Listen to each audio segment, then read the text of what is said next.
Kaldaka, who sent me one of his earlier flag sets that he ran on last week's Duckling Weekly, and he sent me a VOD of it. So we're going to be reviewing that.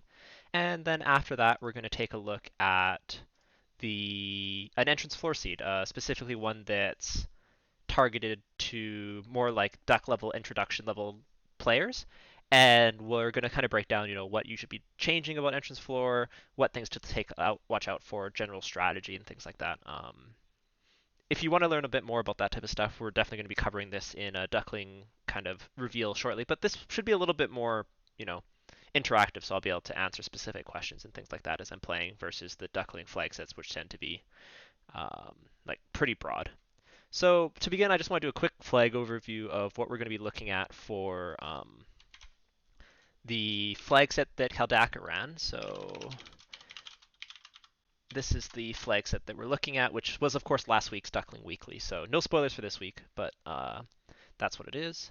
So first thing that I always look for is, so nothing here, the big ones that change spellcasting items, but the first thing I always look for is if there's loose items, no loose items, or dud locations. So right now we are exactly equal, which means we have no duds, no loose. Every single incentive location is going to have an item of some value, although how much value varies. And at what point in the game, of course, varies as well. So that's that. Nothing special here, so nothing to really note through here. If you have any questions, let me know, but they're all pretty standard. No extended open progression, so we're pretty stuck in what we can do, especially because we don't have a free ship. And bosses are duck scaling, so 50 to 150, which is fairly low. They're averaging out to their vanilla HP, so nothing too scary. EXP is high, encounter rate is relatively low, and I believe the critical thing about this is, yeah, blurs classes. But for the most part, this seed is going to be pretty much just standard FFR with no loose items. The blursing makes a small difference with the classes, and it can make a huge difference depending on what they are, but nothing that we particularly need to take a look at. Okay, so with that, we're going to go over to Kaldaka's video. Um, Let me make sure I get this up. Yeah, okay, there we go. That should be good. Hopefully you can hear this okay. I'm going to be playing the video with volume. I might turn it off later. But for now, I want to hear kind of his thoughts as he's playing. And I'll pause as we come along. So yeah, that's what we're going to be doing. So let's take a look here. Oh, I also am going to play this at like 1.5 or 1.75 speed so we get Right, through well, this at a it's not bad. I mean, it's reasonable rate. something. Get a nice AOE like the 2, like 3, and I'd be in business. No. I like to play Thieves with a Ninja, but they're not really great unless we're talking about running away. The white spell's good, especially if we got a nice cure. Okay, so level 1 white spells can be more than really, really good. This is something I would immediately look for as like potential reroll opportunity. Even if you don't take a black belt to begin with, which I'll talk about once he picks his party, um, rerolling to a black belt if there's like really good level 1 white magic, especially if there's it in slot 2 or 4 so a fighter can't learn it, could be huge. Oh no, buffering. Okay, let's try refreshing this.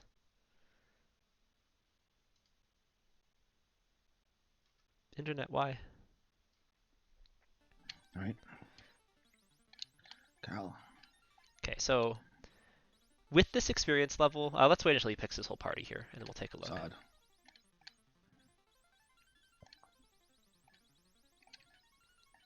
Ellie and Griff. Okay, so Fighter Rainbow, first off, I have no problems with this party comp being selected. I think it's a really solid choice. Now, a couple things to keep in mind. Once again, we do have an incentive Masa, which means night comps are going to be quick. There's no loose, so you're not going to be getting a ton of extra item, and also critically, there's no random armor shop, so you can't like buy your armor and stuff like that. But Masa, Ribbon, your knight's going to be pretty good to go. So I have no problem with Fire Rainbow as a comp. It's probably not going to be the absolute fastest, but taking a look at the time that Kaldaka got, I don't think party comp is where he's going to be losing the majority of his time. I know that the fastest flag party for this flag set was a thief comp, but that's like very much something that we're not aiming for. Like that's how you get from 55 minutes to 45 minutes, not how you go from an hour and a half or 2 hours to an hour and a half. All right. And start. Okay. So Nice first thing I do is check the shops. See what they got going on here. Okay. Right off the bat, no need to check weapon shops unless you check magic first, and there's nothing. You will not really be relying on swinging the sword, and there's once again no random, no improved gear in the shop. There's not even blurst weapons here, so there's basically nothing in the weapon shop that you're going to buy unless you need to punch things because there's no level 1 magic. And nothing great. Nothing bad, but nothing great. Okay, armor, more understandable. I usually check it after spells because being able to afford armor is much less important than being able to check spells, but this is more acceptable. Really, the only thing you're looking for here is chain armor. Maybe a cheap bracelet. Um, Knowing that pro ranks here is valuable as well, but you're obviously not going to be able to afford it. Oh, that pro ring's so expensive. Iron armor is relatively affordable. Wooden armor is really affordable. I remember when I was looking at the seed that I noted that iron armor, and I think I came back for it. Oh, that life 2 is really nice to have there. I forgot to open up. Okay, so note right away, that black belt can learn that life magic basically immediately, versus this knight's going to have to wait until promote. This is really good knight magic and really good black belt magic, but I probably wouldn't re-roll for it. If there was fade, I would probably re-roll for sure. Also, red mage is really good here. Life and life 2 for the red mage. So I am really buying. nice. I'll buy the cure. Once again, red mage of course can only. Yeah, this was the Blur's classes seed, so the black belt can learn level 1 white magic. Hell yeah, I'm wasting time by having brain farts. Of course, normally this would just be the fighter able to learn level these. Yeah. Right. I'll give. I don't know I'm gonna give. Sorry yet. All right, let's do some black. Oh, yes! That is going for everybody's getting one. Oh no, you can't get one. Yeah, everybody else is getting a nuke. So with level 1 life and Right. level 1 Is it nuke, for everybody? Not rolling even yeah. double reds or triple reds here is a very serious consideration. But once Let me again, double that's for like nuke. extreme optimization, not Nuke. necessarily Oh, for that's so great. All right. So anything like that. come back here. Sod, you are getting life 2. Sod, you are getting cure. All right, awesome. Yeah, last week's Duckland Seed. Hey Kaldaka, how's it going? Okay, so small note. I usually check white magic first, but I never buy anything there except for maybe my white mage. But this seed, what you do, you check there. I'm buying life 2. That's it. Other shop, I'm gonna buy nuke. You go there, you just buy nuke, you buy life. You don't have a ton of time to consider what you're buying. Basically, if you see your early sweeper, just take a mental note of what else you're gonna buy, and you don't even need to pick it up now, like fast, temper, things like that. See what they have here. This is actually a really good set of stuff. Okay. So already one thing that, just Right, a way to speed up is we just got to make decisions a little bit faster. If you're going to make mistakes, mistakes are going to happen, but Right. just what's the thing that we're buying the first time we're going there? It's exactly 1 tent. Oh yes, hello kitty. We're buying 1 tent or 1 save item. We can buy everything else on the way back once potentially we have a little bit more money. The only other things I note, so when I go there, I look for 1 save item, and then I'm saying, is there heal pots? Because is there save items and is there heal pots is the only question you have to ask, because Canary is always going to have pures and softs. You got an intent. Frick. Here, I'll just go up to Garland and nuke him in the face. So just as a heads up, 2 minutes and 50 seconds. I aim to leave Canaria at 42 seconds. So we've already lost about 2 minutes of time just on browsing and things like that. So that's a huge way to like lose some time. And of course, you need to learn the spells and things so that you can process that quickly. But this one wasn't. This was a little bit challenging, but just like saying I know what I need: nuke, life, cure 4, heal 3. Look for the big spells, and then only really think if there's nothing dead obvious. But here, nuke, life, those are like immediate buys. And then the only real question here, I think, is if you're re-rolling or not. So skip the armor shop, go from there. Or sorry, skip the weapon shop, check the armor on the way back, and go from there. I like just killing Garland here. You don't need to bother like checking chests here. All right. Thank you. Matoi's crystal, awesome. Hello, cat. Oh, bye, cat. And a ship. Wow. This seed's just handing shit right to us. Okay, good. I like this. This is what I always do as well. I don't do this. I usually go shop and buy items first, and then I come back and save. But you already bought your items, so there's no need to. Now, I saw some stuff. Okay, so this is yeah, no problem. No, that definitely happens, Merville. Marivel, sorry, Marivel. Okay. If you have a sweeper, you don't need to go to Matoya to get money. The reason is because there's no loose, and you can kill pirates without buying magic in Provoca. So just go straight to Provoca. You can put off going to Matoya until you get the crystal, unless you really need money for something else. But like level 1 nuke, level 1 life 2, Basically, the only thing you really need for the early game is like warp and maybe a healing I saw spell, some stuff. which is like Never very, mind. Never very mind. limited buying I required. have to go back Nuke anyway. solves I did most visit Toya problems. to talk about some of my healing stuff.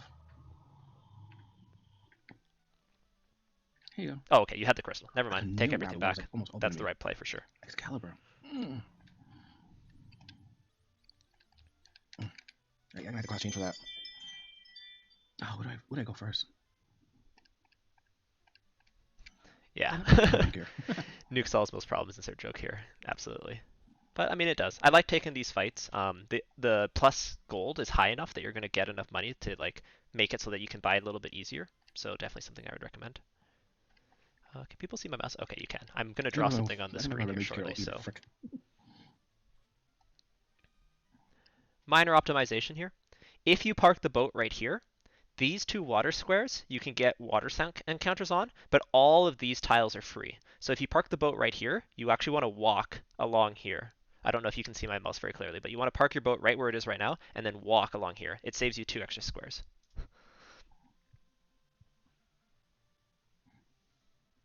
Okay, why are we going to Canaria? Don't go heal up again. Okay, we're going to heal, but we bought cabins. Yes, that's for all docking graphics. Okay, Can't learn that. we don't That's care about right. Cure at all. We're never going to cast it. Not worth coming back for. Fast, tempo, definitely. Okay, 21, a little bit overkill, not the end of the world. But what you really should be buying right now is like 20 tents. Those tents are dirt cheap. We're going to use them to encounter Manip. So let's go back just a touch. Here, with $1,800, we need to buy spells in Provoca, but I would be buying 30 tents, maybe 20 or 30 heal pots, 10 pures, and like 2 softs. And then you're good to go.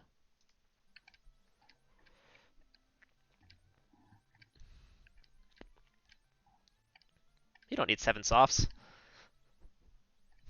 Okay, I like the tents. And you got enough money. So yeah, that's not bad. Let's head to the dwarves first. Why are we going to dwarves first? There's nothing, unless we have TNT or adamant, which we might have. But even then, I think there's no reason to delay. I'll just let this video run so we get through this. But there's no really reason to go to dwarves because Provoca, nothing's going to change at Provoca.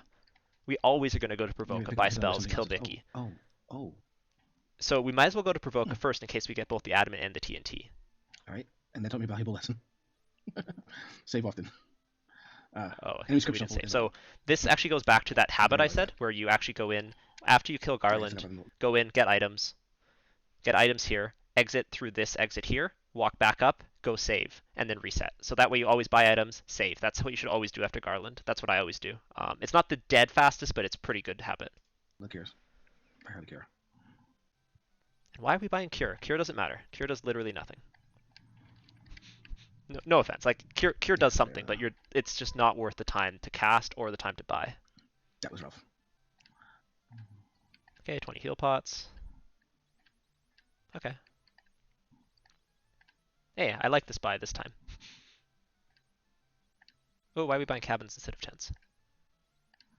We don't need cabins. Cabins aren't important.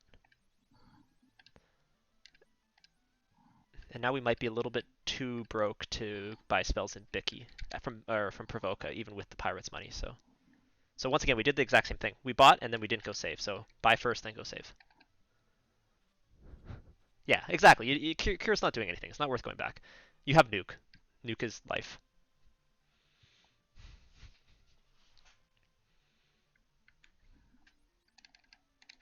I like that save. Good. This is a good adjustment. Knowing that these things are dangerous. Yep. Cast Nuke. I like that all. But notice you're still not saved here, which is why you don't have Hey, casts. sorry, Rain. I didn't even see you there. How you doing? I am asshat. All right, nothing great. Nothing great. Hooray! Yeah, I'm happy to meet you, dude. All right. Okay. I'm gonna float out a bit. Okay, well, you know, if we're going to talk to every dwarf, we're going to lose some time, but that's fine. Right. Wait, oh, we didn't even have the adamant Yeah, in they are. TNT. So yeah, once again, See no loose, no reason to go there. If we don't even need money, just go straight to Provoca. I should just nuke them. Oh, I see. Okay, Right. That's fine. And that's why I save often. But like once again, we don't need to go to dwarfs Dragon Warriors until we which go to means, Provoca when you for die, basically any reason. Like don't It The automatically saves in the only canal. thing that stops me from going to Jesus Christ, Provoca I really can't with you. is Uh, the only thing that stops me from going to Provoca really is if I stop by Matoya for money, if there's loose items. But otherwise, if I have a way to kill Bicky, just go to Provoca second almost every single time. There's not really any reason not to. Same optimization there. You can stop one square early and get one less square, which is super minor. Pirates aren't going to kill you. You don't need to save there. You can just cast nuke.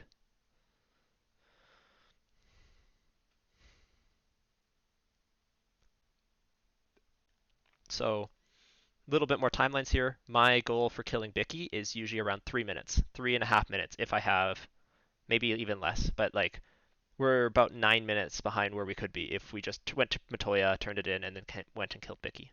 So you know that's already a pretty big time difference. And what you've gained out of it is a heal pod and a cabin from going to dwarves.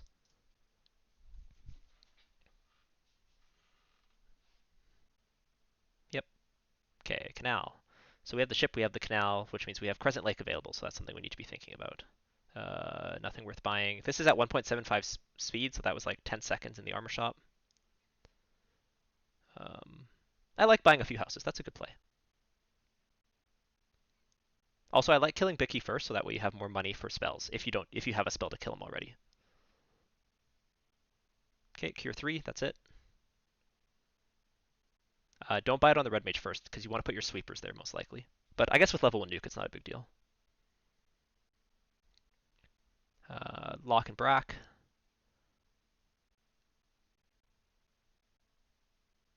I would probably buy Brack on my Red Mage there, but with the scaling, probably doesn't matter. Armor shop, once again, we never need to visit an armor shop. If we're going to get an incentive Masa, that's our endgame weapon. Nothing else matters.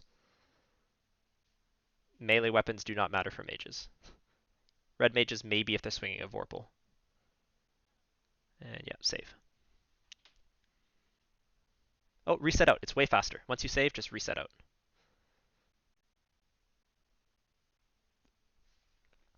Um, yeah, so I mean, we've talked a lot about like I've been saying comments as we've been going, lots and lots and lots of things. Yeah, so when you save, do a hard reset on your console or a soft reset depending on encounter table manipulation, but always do some sort of reset because it's going to be way faster because it's going to spawn you outside rather than walking all the ways down. It makes a huge difference in some places, but even in Provoke is one of the worst. Um, so yeah, just a couple things to note. So if we have sweepers, lit 2, lit 3, fire 2, fire 3, fade, nuke, ice, anything like 2 or 3 or above, we never need to check armor shops unless improved armor is on. Or sorry, weapon shops, weapon shops. We never need to check weapon shops. Armor shops, 100% check it. You're looking for chain armor in the early game, and then you're making mental notes of gold bracelets and pro rings. Iron armor, I would also potentially be looking for depending on price, but that's basically it. Chain armor, bracelets, that's it. Yeah, weapon shops for sure. Magic weapon flag set. Even with Blursing, maybe worth taking a look at. But you have level 1 nuke. Why are we punching things? We're just nuke, nuke, nuke, nuke, nuke, for the most part. What else? Have a always route more similarly if you can. So, provoke or Toph to or sorry, Canaria to Toph. Come back, get your items, go down, check the item shop. Couple heals if you can afford it. Cheap tents if they're available. 10 pures, 1 or 2 softs. Exit to the right, go back in and save, and then reset. So just get that routing, and then skip dwarves, skip Matoya with no loose flag sets if you don't have the crystal. You don't need to Matoya. Almost no reason to go to dwarves before Provoca. Just go to Provoca and then go from there. In Provoca, if you have spells you can buy, or sorry, if you have a way to kill Bicky first. If you don't, buy spells first. That's basically the whole decision. And without buff Bicky on, just no need to save. Just go kill Bicky. He's like not gonna. It's very, very, very difficult for him to kill a level 3 party. So early game, once again, we're at about 15 minutes here, and the best vets that you're competing about, have probably done this whole section in maybe 3 minutes.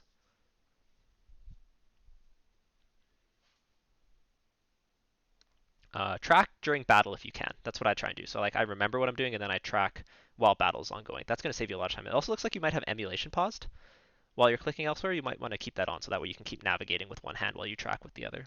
That's minor though. Same. Sorry. Same.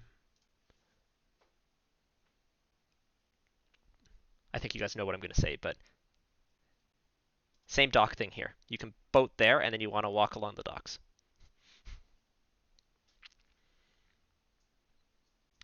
Okay, same thing on weapon shop. We already discussed that. But if you're just joining, skip the weapon shop.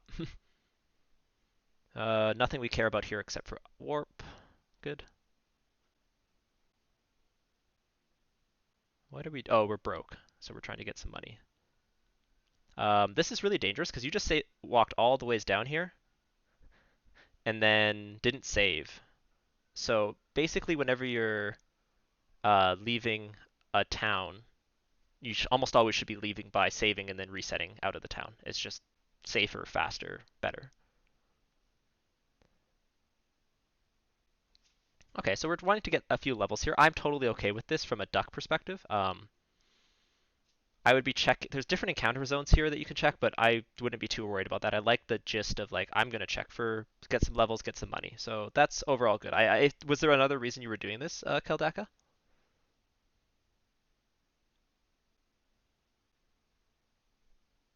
Yeah, cash. Cash is yeah, that's okay. Um, you don't really need that much cash because once again, you have life 2, nuke, warp at level 3, and you already have a cast of warp. All you really need to do in order to go into Marsh at this point is just get warp on your red mage, and that's not that expensive. So I don't even know if cash is that important. You have the levels, so probably just time to go. You don't need to buy the rest of your Elfland magic right now. You can even leave it till way later. Maybe you check it. Maybe you just check the item shop to see if there's a caster item, but it's not that big of a deal.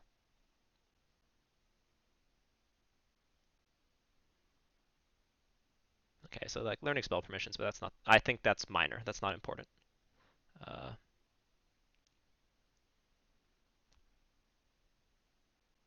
okay, pop quiz chat.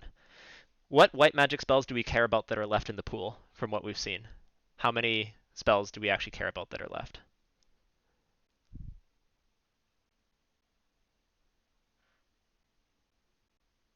Spells app, stop corrupting the ducklings. Okay, so we have life 2. We've seen fade and heal 3. What other spells with those 3 that we've already seen do we still potentially care about? Oh, we've seen wall 2. Exit, yep. Exit is less important now that we have warp. It has very little utility actually. Like it's definitely faster in some situations, but warp basically solves that problem.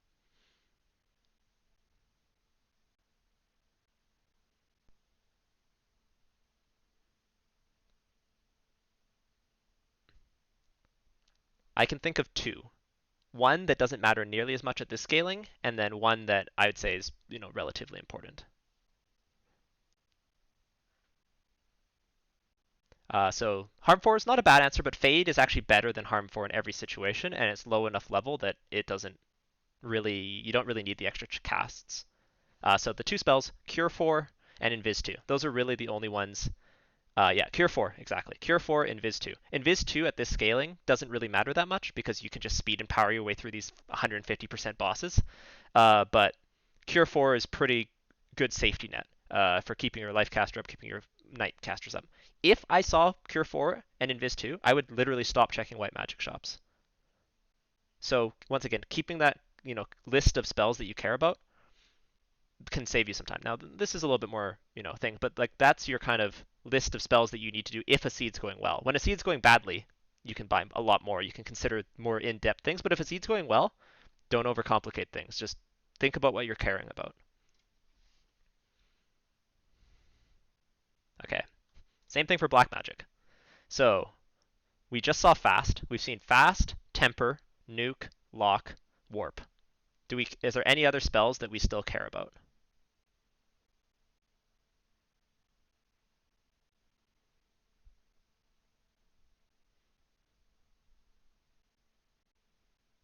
Yeah, that's a really tough habit to break, especially if you played vanilla, especially if you played challenging seeds. Spells out.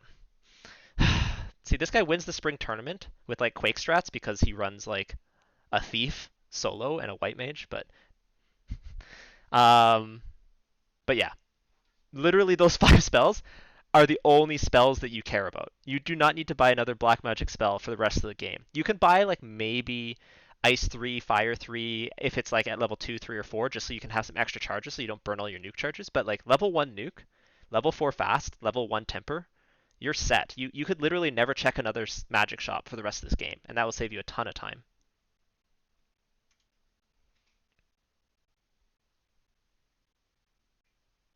If you're going to check this shop, it's slightly faster to go along the bottom and check this on the way up, but that's pretty minor.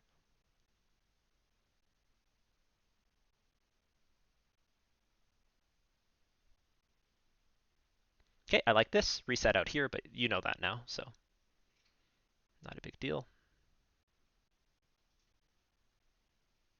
Oh, okay, so the knight has level 1 black magic. That's what's going on. That's why there's nuke on him.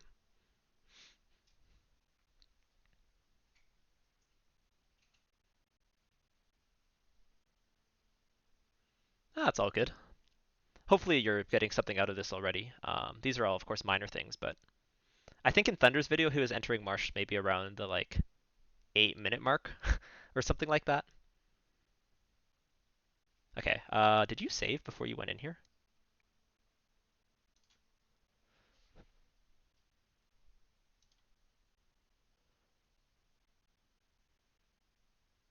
Sorry, I want to make sure you saved before you came into Marsh.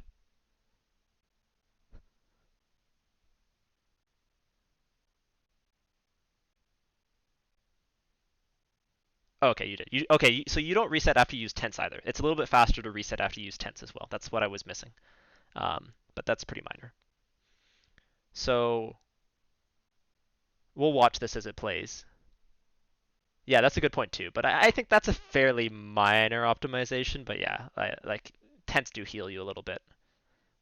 I think I'm okay with it though at the end of the day because like unless you're calculating how much tense heal and then saving that much, you want to heal before you save so that way you don't waste time healing again if you die. Um, okay, fundamental strategy point. Uh, we have no loose items. Why are we checking the top of Marsh?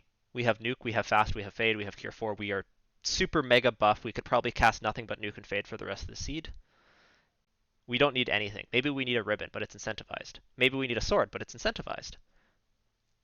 We can just go. So no reason to check the top of Marsh. Yeah, exactly. Which is it's totally fine, and I understand where the thought process is coming from. But if we want to speed up, we want to like cut down on our time. This is huge, right? And it's also risky.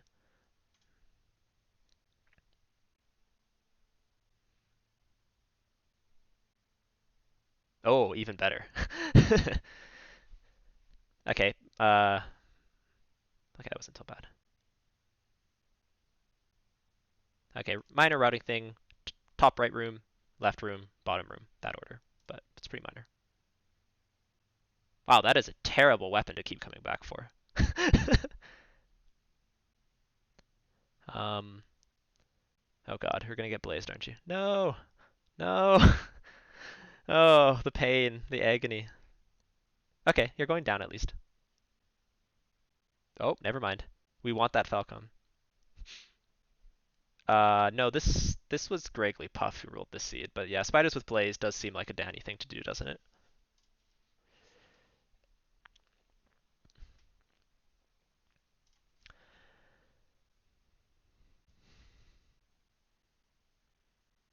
Okay, a couple minor things. This is a free square right here. And on the other rooms, it's even bigger. So I was going to point on this when you said you came back, but we want to go up right to the chest. But minor.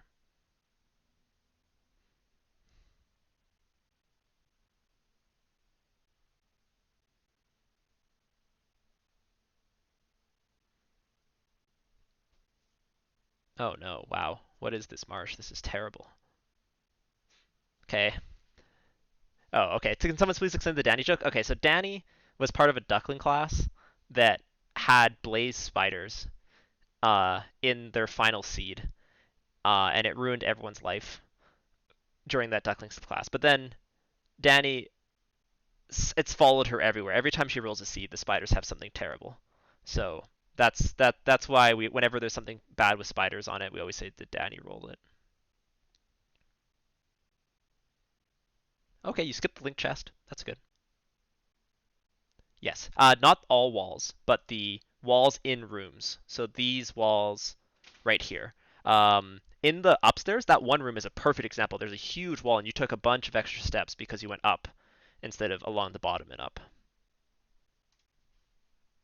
Um, so, a couple of strategic points. With how dangerous we know Marsh is, I'm going to try and pause less so we can actually get through this, but with how dangerous we know Marsh is, I would not be checking any chests really. Maybe the three on the way to the incentive location, but once again, there's no loose items.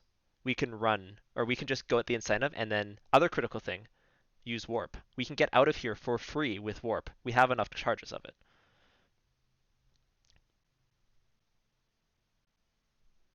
Hey, we got the chime. Okay, so chime does nothing, but that's fine. What are we grinding wizards? Okay. I mean, the only time I'm okay with this is if you're like, hey, I'm gonna warp out right after this and I want to burn my nuke charges. As these wizards don't seem to do much, but you're running the risk of getting spidered right now because there's a step that's not safe between here and the wizard tile.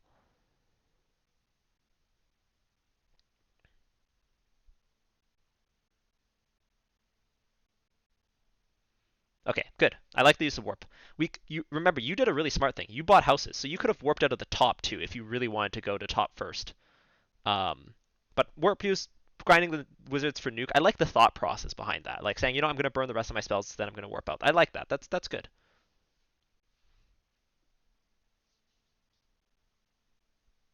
Yeah, Mervil, go have a discussion with Thunder about airs on the Bridge of Destiny and see how he responds to that. Man, everything has nasty stuff early here, don't they? So overall in the Marsh Dive, no reason to go north really, just go south. I like that your decision that you noped out once you got the chime, once you went bottom. So like you processed that and like got to the right answer. Obviously, your routing and stuff can use a little bit of work, but I think that will come with time. So really just the strategic, like why am I opening boxes? I have everything I need. Let's just go get the incentive and get out of there. I like this. Buying some armor, making that fighter a little bit stronger. The iron armor before you went into Marsh would have been like incredibly helpful though. I like, yep, picking up your spells before you leave. I like this as well. I really like that decision. Okay, I don't like that decision though. Save, save, save, save, save, save. Walk back into the town, hit the inn, reset out. If you wipe here after all that shopping, it's gonna be huge. Always save when you leave towns, unless you're like 100% sure that you're gonna be safe.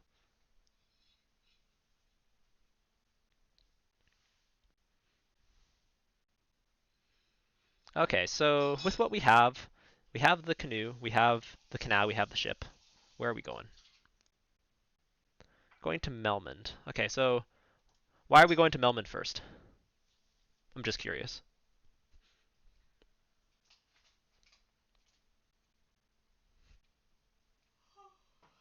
Also, my partner is making tea. It looks quite good. Oh, okay, that's fine.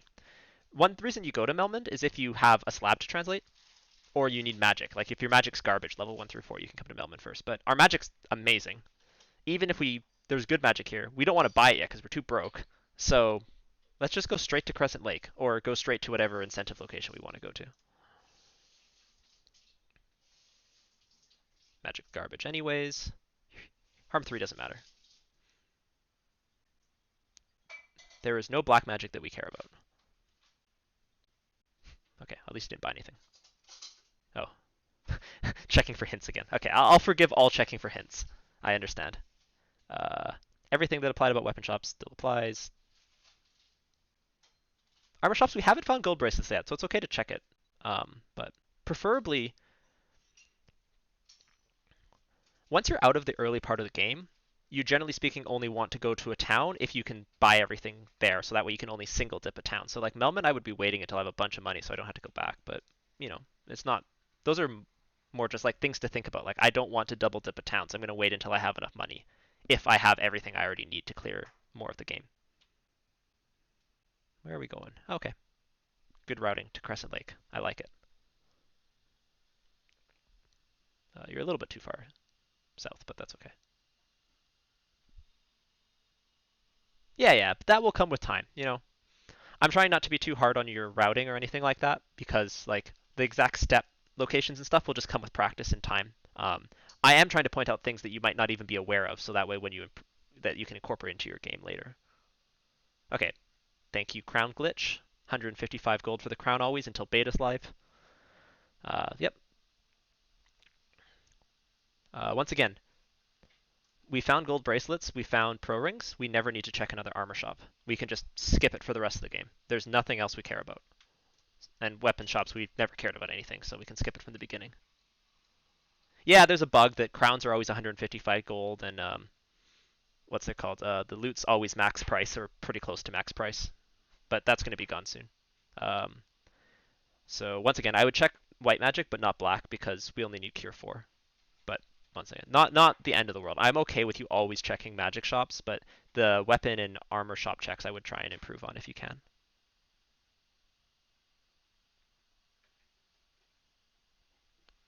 Okay, so if you didn't like your time, you probably lost like 2 minutes just checking for hints. So, whoa, whoa, whoa, whoa, whoa, whoa, whoa. We just spent some. We got some crown. We got some stuff.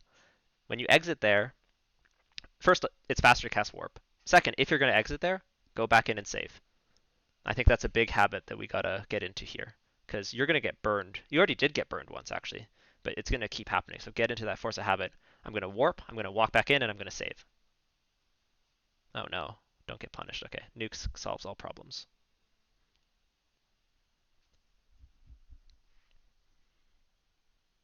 Hey, we saved. And reset out, it's faster, but so on and so forth. Okay, where are we going next? I don't know if spell's absolutely still here, but I don't think I would be checking river tiles for a grind here. I think I'd be looking for peds rather than checking the river system. But hey, how's it going? Thanks for hanging out, DVS. I think this is going pretty well. I think Kaldaka, he's got some good game knowledge, but definitely he doesn't have the full speed over everything mentality. So we're trying to corrupt him. I don't mind the decision to hit Volk than Ice. Volk hitting Ice Cave here is actually pretty good with Warp. I would probably make a similar play. Um, I don't think there's any reason to go to Volk really, with no incentive item there and no loose. Um, we once again we literally need no gear. We need no armor. We need no weapons. We have everything we need from incentive locations. We can open up only those boxes for the rest of the seed. Um, I don't know if I'm weird, but I always go Trials, Ice, Volcano, and Vanilla. Oh, thank you.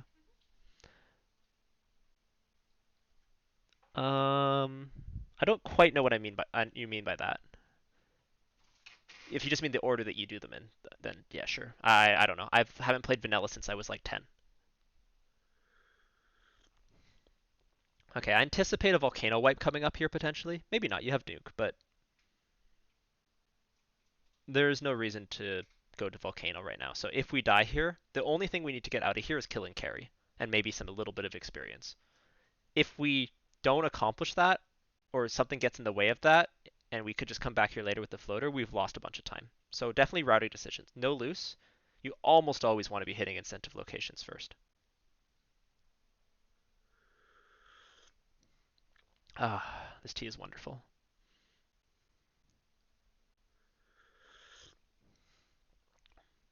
Okay, well, I think Kaladak's going to know what I'm going to say about opening boxes here. But yeah, we don't need to open boxes. I love opening boxes. I push for loose flag sets so I can open boxes. But if you want to go fast on no loose flag sets with incentive Masa ribbon, no opening boxes. In the eternal words of Lord Fizzlebeef. Two things you could check here. If you're going to come here, let's say we've made this decision. Checking the spike tiles here is not a bad decision to try and get maybe a few more levels so that you feel a little bit more comfortable to go down and kill carry. But I would, yeah, there's not really any reason to open boxes. Once again, only because we have an incentive Masa and ribbon. If we didn't have that, then things are different.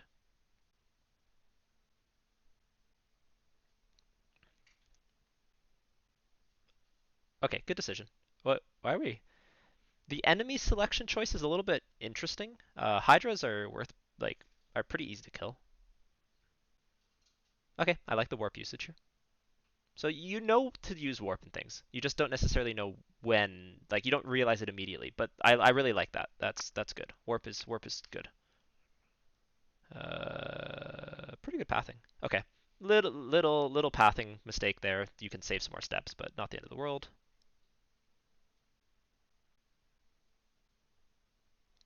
Oh no, don't die. Oh no. Oh no. We still have life. Okay, good adjustment. Hmm. This was something I was going to mention earlier. Oh, we're lost. That's okay. This was something I was going to mention earlier, but if you know enemies are dangerous, you're generally better off running, and then casting something that you know will kill them. And also, because your red mage is a slightly worse runner than your black mage, I usually would cast the nuke on the red mage or the fade on the white mage and then run with the black mage. This just makes sure that if you have bad luck, you kill the pack for sure, so you don't go to another turn with them. So thinking about that, especially when there's a dangerous enemy pack, is definitely worthwhile. Okay, that's the right route that you just did. Good job.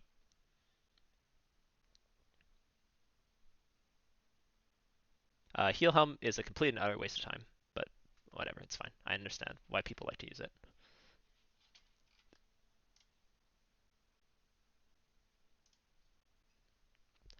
Um, you have heal 3 at level 4 or level 3. I hope you bought it, but heal 3 is your best friend in Volcano. Even if your heal potting is fast, heal 3 is much faster. Okay. Just a small note before I go in the rest of Volcano. The path that you always want to take to these doors is, I don't know if I think you can see my mouse. Yeah, you want to walk along here, and then you want to walk straight up because this square doesn't count as an encounter. This square doesn't count as an encounter.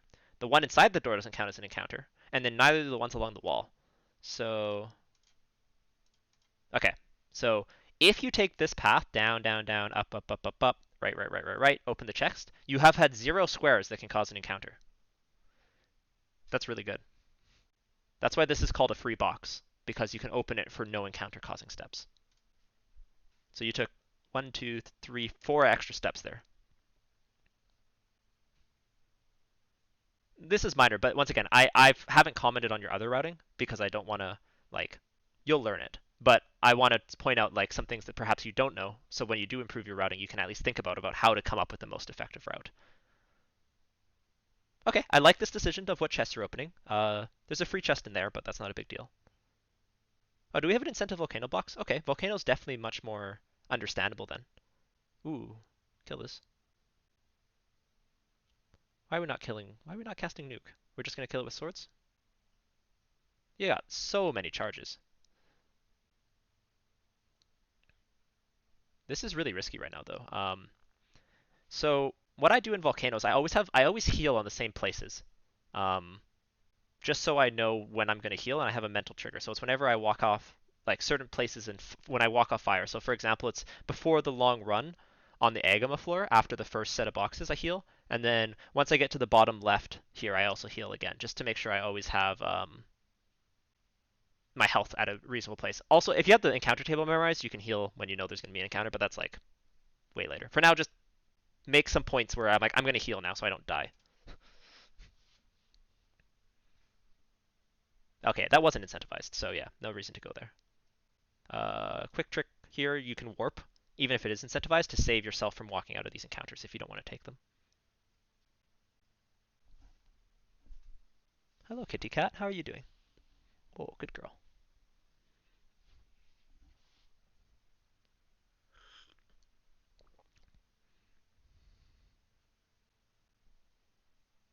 Yeah, warp is fantastic, and like yeah, that's a little space you can use it. You can also use it to a lot of effectiveness on Sky. Um, okay, so carry strategy here. Everything's good except I probably would be nuking with the knight, and I also would be nuking with the black mage. Nuke's just going to do more damage than a melee character at this level. But I like the speed and power strats. That's good. Yeah, so 3 hits, 18 damage versus a nuke would have done 200. Just, it didn't matter, but definitely something to consider. Carry maxes out there at 750 HP. I know, 900 HP. 3 nukes and a fade will probably kill her. Anyways, that whole volcano trip wasn't a disaster, really. There's just no reason to go there now.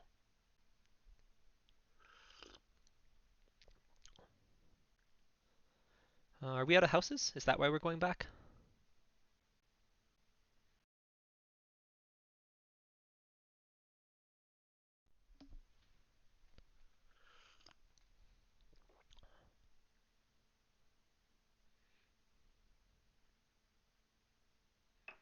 So at the 1 hour mark, I do have to send a quick work email, so I will take a quick break here, but we'll stick it out here for another 12 minutes, and that break should only be like a minute or two, and then we'll get right back into this. Okay, lots of money now.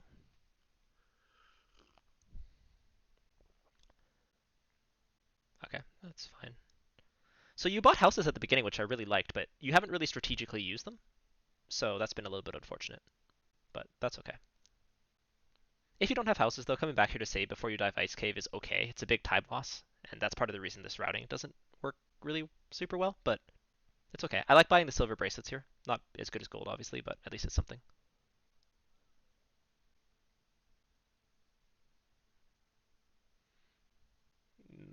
If someone's new, don't ever go to weapon shops with an incentive Masa and one melee character. It just doesn't matter. Why are we selling? We have 45,000 gold. Okay, well, anyways, I've said my piece about mages with melee weapons and all that jazz. We know the lesson here. I know it's going to be a hard habit to break, but you can try really, really hard, especially if Nuke, to be like, I need nothing else on my mages but to cast Nuke every single turn. It's Nuke or run, except for Kraken, Tia, Chaos. Literally, that's it. Everything else can be Nuke or run for the whole seed.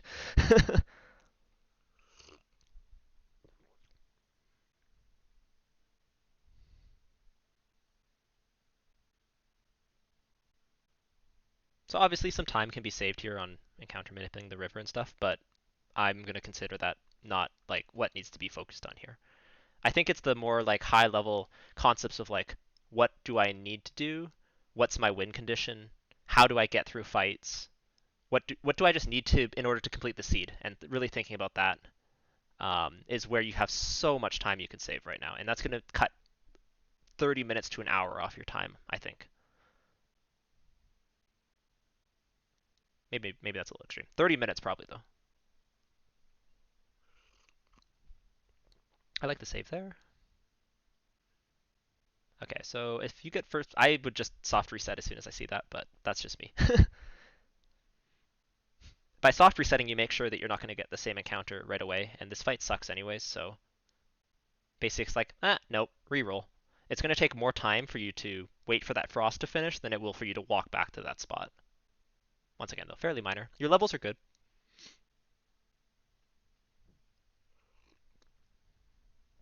Run. So this is exactly the type of pack where I would go run, run, run, or run, nuke, run, run, or something like that. So that way, if you fail to run, you kill them, and if you don't, you just get to run. So like that's where I would consider that kind of split strategy. I don't know who taught me that. I think one of the commentators, maybe Fizzle, maybe Cheesenator.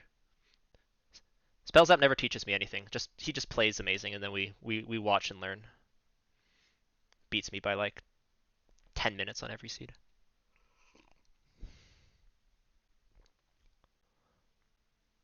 Okay, I'm assuming you know the warp trick, as I know that you're pretty well versed in like FFR in general. Okay, checking the tile, that's acceptable. This is a great tile, by the way. Ooh, really nice. You don't need that many levels though. Like, okay, yeah, that's fair.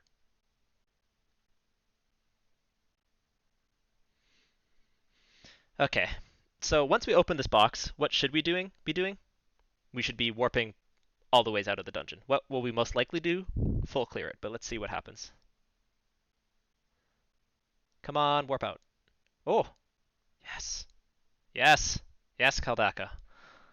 Yes. Good job. Excellent work. Excellent. Okay, so your box opening, there's a limit to it. It just pops up at strange times. I think perhaps you know that like I shouldn't be opening boxes when I don't need to, but like the question of like when do I need to is still a little bit blurry, right? So a lot of that has to do with magic at duck level. A lot of it has to do with magic, and a lot of it has to do with the incentive items. Once again, incentive masa, incentive ribbon. Those are like the two things you need. End game sword, ribbon. So you don't really need anything from boxes. As if your whole team was wearing nothing but gold bracelets and pro rings, you'd probably be fine. And remember, those are always available to buy.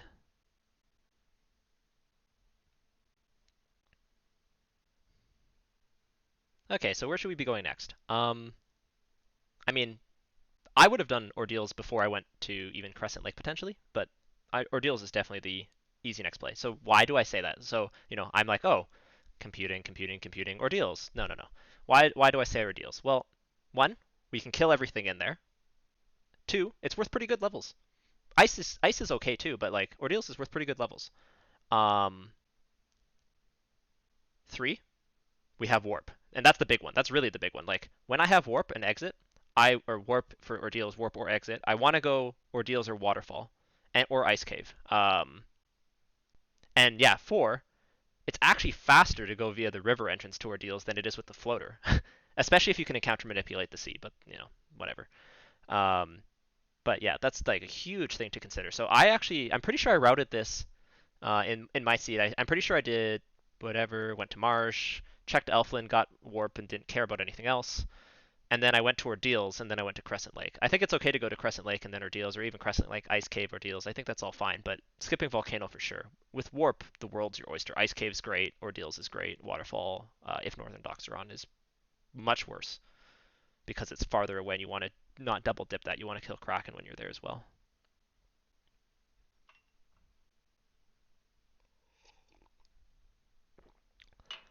A couple things that lead you to go to Onrat Continent. If you don't have a shop item yet, because there's two shops. If you have the Oxy on the way to kill Kraken, and if you have Exeter Warp. If you have like those three things, you generally want to go to the Onrat Continent if Northern Docks are on first. Otherwise, no reason to. Okay, once again, I like that you come back to clean up your spells. That's actually a really good thing. But the one thing you want to do is to make sure that you're doing it once. So like I come here, I buy what I can. Okay, I can't afford this stuff. I'm going to come back here when I have enough money. I'm going to clean Elflin out and I'm never going to come back. That's what you want to do.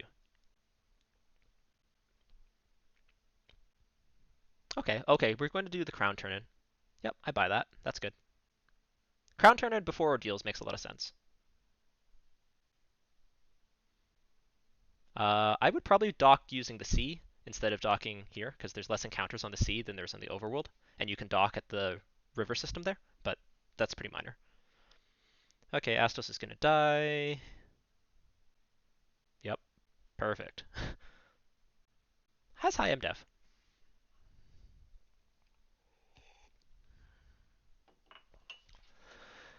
Please save after that. I mean, it's unlikely you're gonna die, but you know that there's blaze spiders and they come in big packs. They could definitely kill your whole party here. Yeah, it might be faster on the overland. I think it just depends on your encounter table. This is fine though. There's nothing wrong with this. Also, this is straight down to Ordeals if you didn't get the floater. So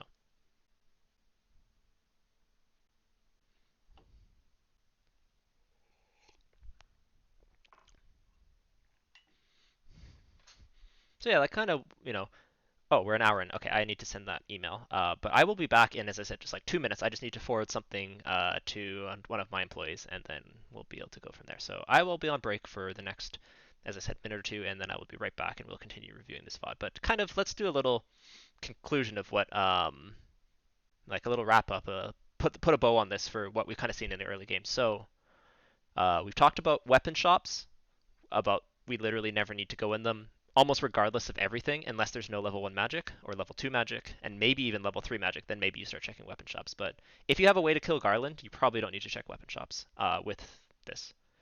Um, Armor shops, we're looking for chain armor, iron armor early, and then you're keeping notes of where gold bracelets and pro rings are, especially in flag sets with no loose.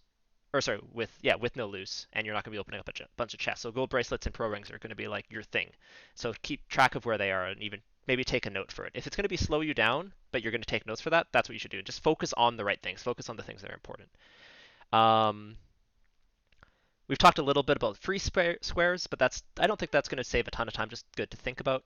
But other big time saves, resetting out of inns and cabins and hents and all that stuff. Definitely do that. And also making sure that you do your town stuff, and then once you finish your town stuff, pop back in and save, or walk to the thing and save, depending on the town. So yeah, I think those are kind of the big things that we can save a lot of time on. Otherwise, I guess the only other thing is just a little bit of high level routing.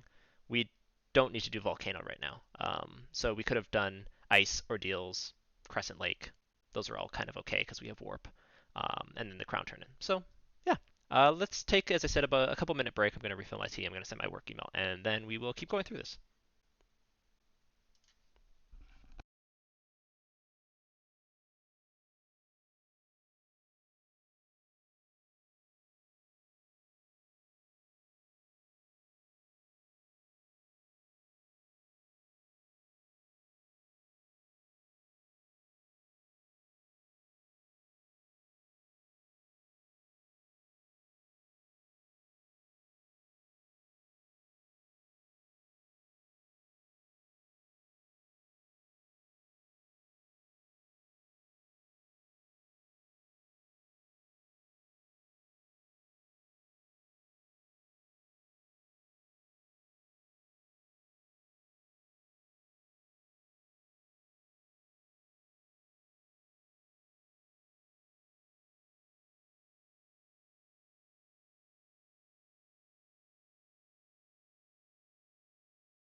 Okay, we are back.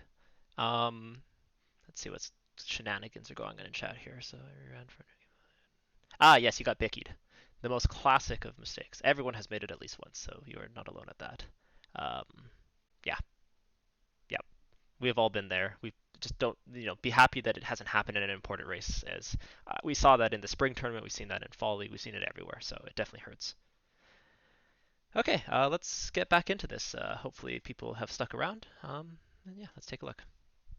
Okay, map straps. I have no problem with map straps. I mean, I usually keep a map open on my um, alternate. I have two windows, so I can keep a map open when I was learning to like check it, but it's not the end of the world. I would often like open up like marsh bottom, earth, world map kind of in different tabs, so that way I could quickly navigate between them as needed. But it's not the end of the world there. Cool. Floater, what are we doing? Okay, so the first thing that should come to mind, and I think that's where you're going, is we have Sarda for free. Yeah, good. I like this instinct. This is really, really good. Something to consider right off the bat is, have I turned in the ruby? If not, go to see Sarda. Good routing. Okay, herb is nice and close. Much faster to warp out of here, by the way, once again.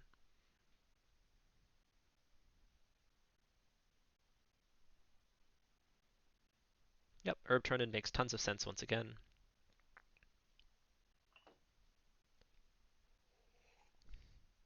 I think this 1.75 times speed is pretty solid, actually. Like, it's not, you know, it's fast, but I think it gives me enough time to see what's going on without taking, this video taking too long.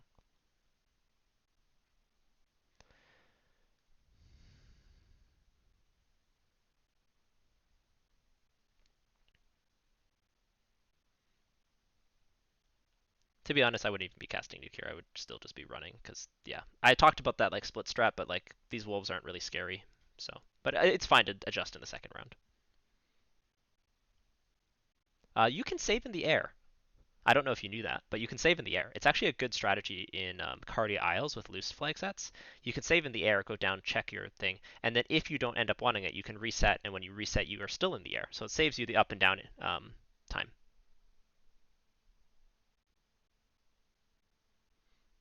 I wasted too much time with the tracker, but also I didn't want to forget what I got. Yeah, I have no problem at all with you spending a little bit of time making sure your tracker's good. Doing it during battles is something that you can work towards once battles become a little bit more automatic.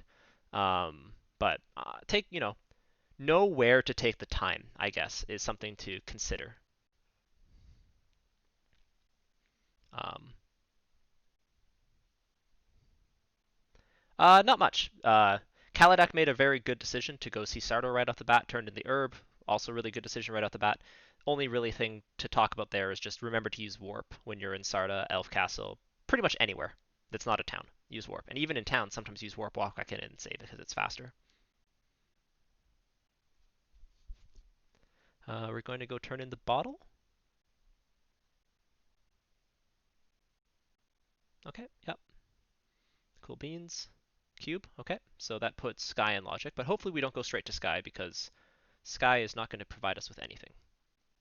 It will give us some levels, but we almost certainly want to do ordeals next. So once again, why do I say that? Well, we have incentive locations left to go to, which means we have ordeals and we have waterfall. Um, why do we choose ordeals over waterfall? Okay, so first off, no reason to clear fiend dungeons. We do your incentive locations first unless it's like right on the way. And Sky is a little dangerous. But why do we do ordeals before waterfall? Well, we don't have the Oxiel yet. I don't think. Maybe we do.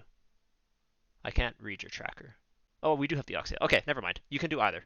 The reason that you do ordeals before waterfall is because if you don't have the Oxiel, um, you want to make sure you have the Oxiel before you go to that continent because it's such a long walk. You want to do it once. You don't want to double dip that area. So you want to have the Oxiel first. So then you check ordeals to see if it has the Oxiel. Otherwise, you do waterfall to see if it has the Oxiel, which it will. Um, with the Oxiel, you have to ask the question of which one's faster, waterfall or ordeals, and can I skip a location? If I can skip a location. In this case, because you kind of want the Massa and the Ruby, and I'm going to say for you, you're going to want the Massa and the Ruby, you're not really going to skip any location unless it's the Ruby, which there's still a chance. So because of that, you want to skip ordeals over waterfall, and the reason is because waterfall is right beside on-rack, which you need to go to anyways, whereas ordeals is a long walk. So that's a lot of information. I just kind of, train of thought went through that. But if you have any questions about that, I can, give a summary or talk about that again. Um, why are we on Earth? Because we can kill it, I guess. But eh, it's okay. It's kind of out of the way no matter where we go. But it's not worth great EXP. Orb lighting is not worth experience. So it's just whatever. It's fine. Um, I guess to summarize my routing thing into a higher like level concept that you can try and remember is if there's loose items, or sorry, if there's no loose items, do incentive locations almost always, unless a dungeon is like right on the way that you can clear, and you can clear it very safely. Um, when deciding between incentive dungeons, couple things. If it's waterfall, do I have the oxtail? Can I kill Kraken? If the answer to both of those is yes, waterfall is usually a pretty good option. Um, otherwise, which one do I want to skip if I can skip one? Um, and that answers the question as well. Oh, okay. Earth is an incentive location, so yeah, this plays totally fine. Because if you go back to that train of thought that I was just talking about, um, skipping, you don't want to skip Earth. Why? Because you can't skip Earth. So we might as well do the dungeon that we have to beat that has an incentive location. So Earth is actually a really good play here. Sorry, I should check the flags before I talk too much, but it's yeah. Oh God, don't do this. Heal 3? Nope. This is another really great location to warp out of, by the way. Uh, yeah.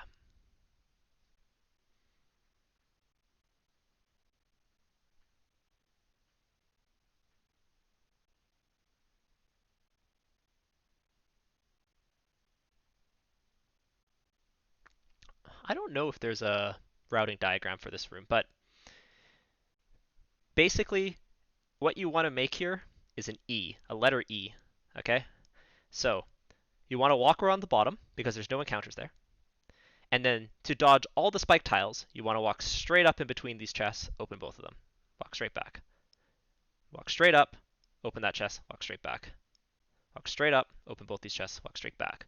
So you want to go E, three prongs, or make a trident, whatever you want to do. It's like slightly lopsided, but that's the goal. And use warp. It's less steps to warp and then walk out than it is to walk back around. Hey, you took the right path. Sir Linkalot still does that wrong. Hey, Sir Linkalot, you here? Because you route this wrong, and I've been wanting to tell you for like a month. It's 4 steps, to be fair. And Sir Linkalot still kicks my ass half the time, but more than half the time. But he takes 4 more steps than I do in Earth, so that's basically winning.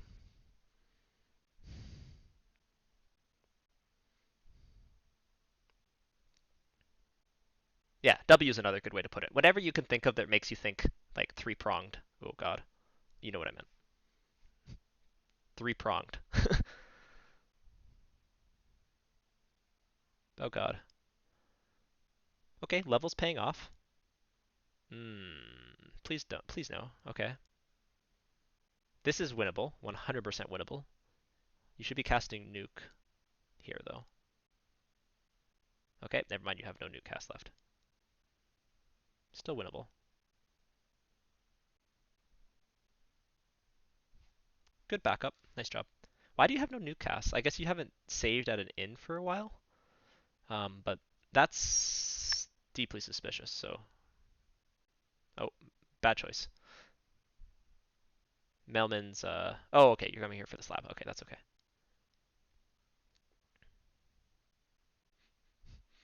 You know vanilla, so you know that Melman's clinic has been destroyed by the vampire. Oh god, you still haven't saved.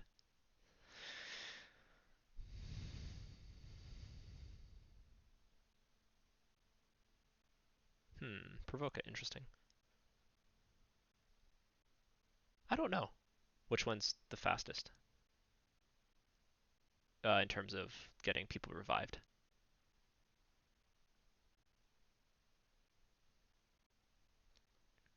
But anyways, you went to Provoca. That's fine.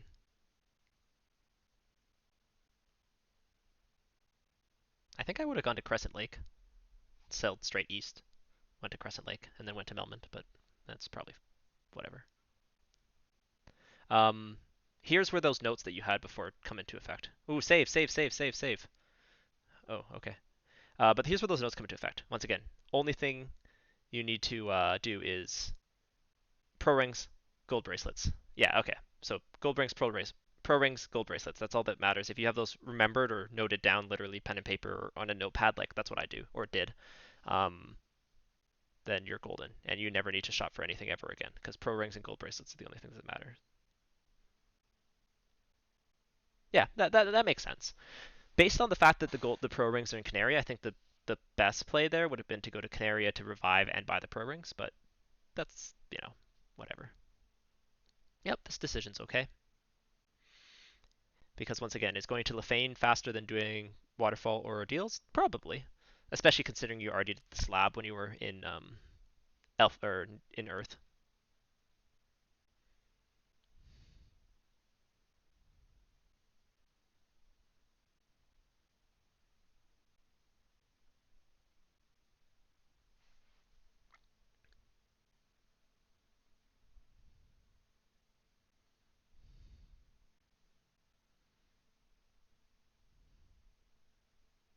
Oh, checking for hints again. I have literally never played with hints, so it's just funny to me. Okay, don't check level 8 magic. It does not matter. Please don't check level 8 magic. Don't check level 8 magic. Don't check level. Ugh. I knew you were going to.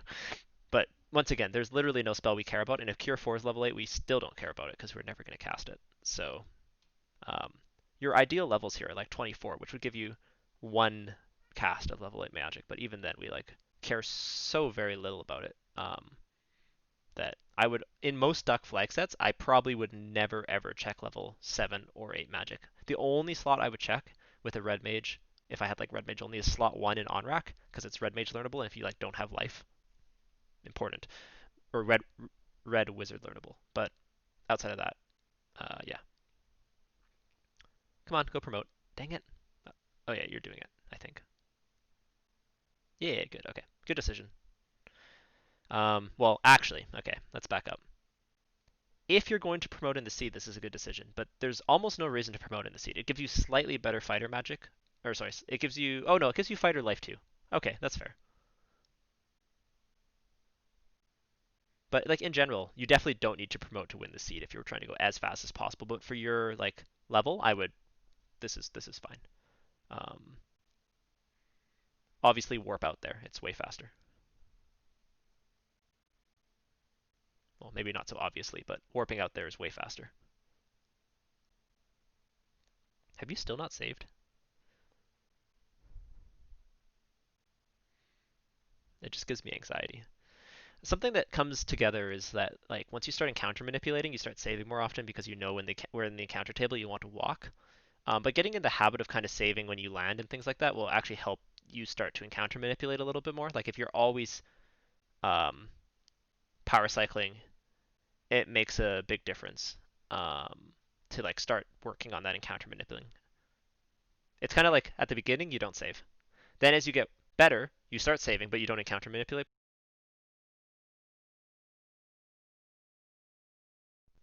And then once you get really good, like spell zap good, you stop saving when you land because you know that you're 25 steps into the encounter table and your next encounter is not for another 40 steps. So you just start walking and then you save like three-quarters of the way to ordeals, and then everyone's like, huh? But that's why. I spent about 10 minutes or so looking in boxes for tail this week before saying F it, and I just went to Topher. Yep, I mean, that's 100% doable, especially with magic. Yeah, so the funny thing is when Spell Zap does that, and then like 10 seconds later you see CC do the exact same thing, and you're like, God.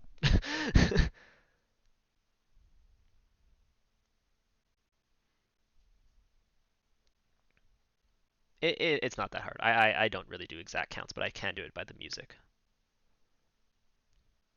So once again, I believe that your knowledge of this game is good, so you are going to use the warp trick in ordeals. But like, you're probably saving, okay, maybe not quite so much time, but just like warping out of Bahamut will save you as much time as a single warp or something in ordeals will. Why are we checking? So the only reason to check this place is if you want that spike tile. The chest is linked to the top floor of ordeals, and we don't need levels. We're gonna get enough levels going through water, sea, and sky.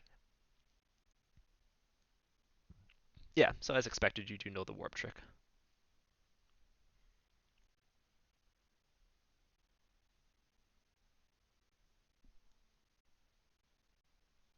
Oh, okay. Yeah, awesome. Well, I'm glad you could think of something, you can learn something here.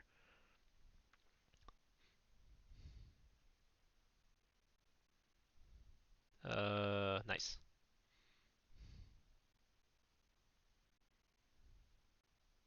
This is vanilla spikes, isn't it?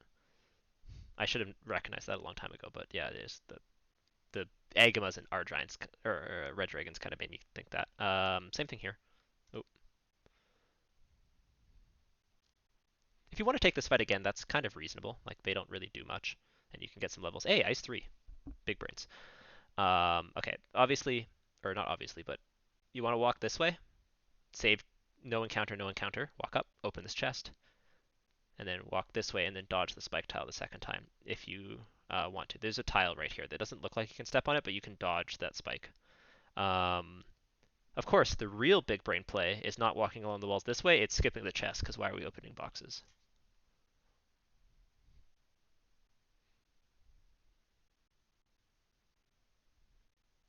So something I didn't realize is that Harm 4 is the same damage range as Fade, but it has slightly lower. Yeah, that little crack in the wall. Yeah, Harm 4 has the same damage range as Fade, but has slightly lower hit. So Fade is actually strictly better in all situations. So unless you're conserving Fade charges, just cast Fade.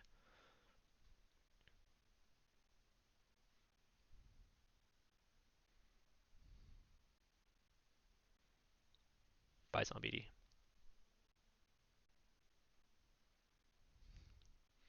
Yeah, that's fair spells out. Yeah, if it's like, pretty free chests, um, I'm probably taking this a little bit to the extreme.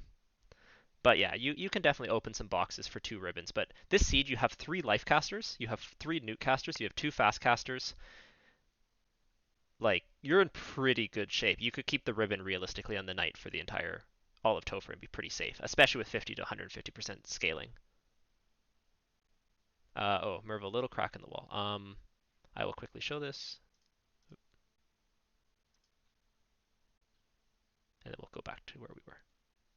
Ice 3, up to 420 damage, very nice. This spot right here, you can walk here and dodge the spike tile.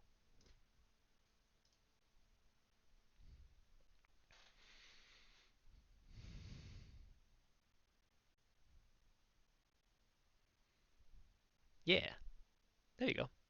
Oh yeah, no problem at all. Like obviously this is going to be available on Twitch for 2 weeks, so you can always catch it later. And I appreciate any time you spend, regardless of if you can pay full attention or whatever. Yep. Okay, this is something that's a little bit. It's not higher level, but something to consider. Um, when you're in a safe zone, and even sometimes in unsafe zones, if your inventory is not full, you generally speaking want to do all your equipping in one go. So instead of like doing the opal armor switch as soon as you get it, open the whole bank of chests and then do all your trading all in one go. It's just going to speed things up. Um, the only thing I basically always open my inventory and immediately equip is a ribbon, except in safe, like fully safe areas. But like when I'm in a dungeon, I won't even bother equipping things, especially throughout the mid game, until I'm like done a whole bank of chests or like I'm done a whole section, or even until sometimes I'm done the dungeon. Um, because it just isn't going to make that big of a difference a lot of the time. If you're in Marsh and the first chep you open is a chain armor, equip the bloody chain armor. Like, don't get me wrong, early game it's going to be a huge deal, but in the mid game, you especially in free places like Dwarf, you don't need to like open a box, equip it, open a box, equip it. You can just be like, open all the boxes, go into my inventory, fix everything, and then call that, and then use warp out of Dwarf Cave. Why are we in Toph? Are we just in? I have the key, so I'm going to open all the key boxes. Nah, we decided this isn't necessary. Okay. Well, good decision. And I like the learning. This, on the other hand, is a good idea, of course. And yeah, like with spell zaps thing in mind, you can definitely open these 3 boxes if you want. It's not the end of the world. Hello, Massa.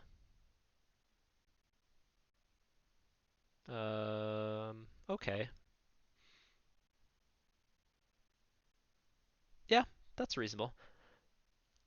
I like that because the red mage is casting Nuke, the white mage is casting Fade.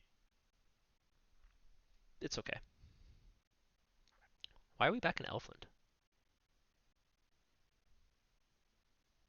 Oh, that's why. We're finally buying heal 3. Yay. So, yeah, heal 3 on your knight and life 2 on your knight are definitely the spells that are most important. I would consider, if I was going like max speed, I would consider not going into getting heal 3 on my knight, but I would always get life 2 on my knight if I bother to promote.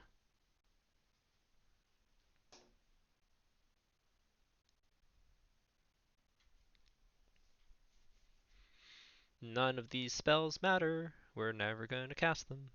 That's the song that you will hear when you're going to buy magic for no reason. Um, yeah, we just don't care about this. We have 9 casts of Nuke. But one thing I do like, it's a good habit to be like, I'm going to promote, and then I'm going to go buy all the spells I need to.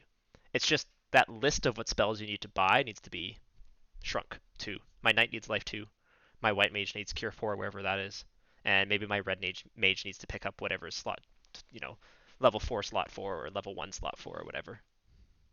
So I like the habit, promote, go buy your spells, but just limit what spells you need to go buy. Okay, cool.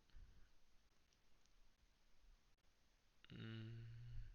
Okay, so we need the loot for go mode.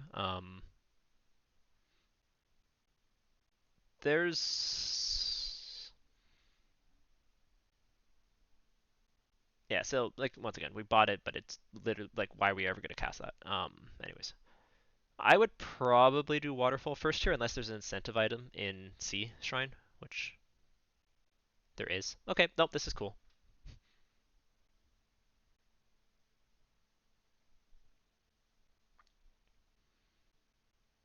Uh, Mermaids is faster than going to waterfall, so this is good. Um, check mermaids first, hopefully.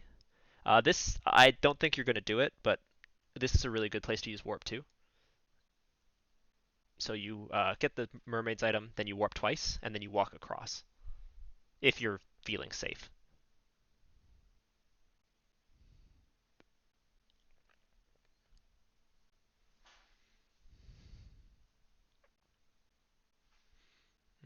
Okay, we're just taking a cracking open a beer or getting out a map. Yeah, that's cool. Oh no, oh no. Why are we opening boxes? So Spellzap might have had a point about opening, um, close boxes, but never these boxes. These boxes are all terrible, and this floor sucks.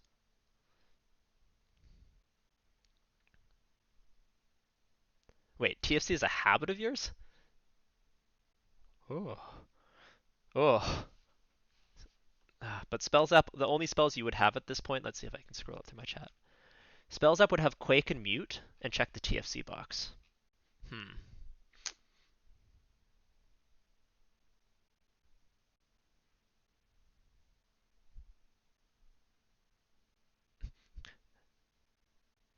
TFC is just like the worst chest in the game, and it contained the most critical loose item in the um, spring tournament play-in race, to the point that it's become a meme. Okay, so now we cast warp twice. Okay, exit. I am also okay with that. It's So warp is only if you feel super, super safe and you don't want to save or use a house before you exit, but exit is also okay. You can also warp twice and then walk to the inn and then go back if you don't want to like have a house or whatever. Just different options. I would probably warp twice here. Map strats, I respect it. You can save exactly one step here by walking down the left here and then using this free space. Super, super important.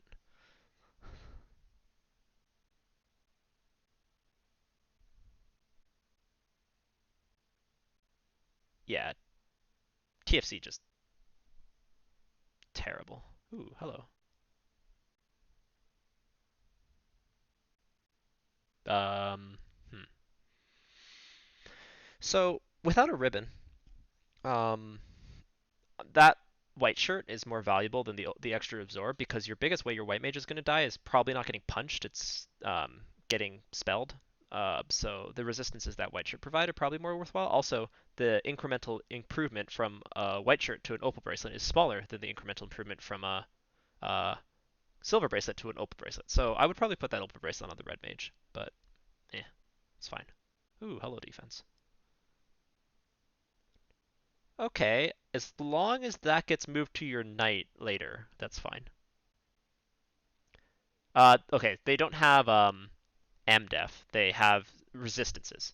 So the white shirt provides resistance to black shirt is ice and time. White shirt is lightning and I can't remember. It has two, death and fire. Thank you.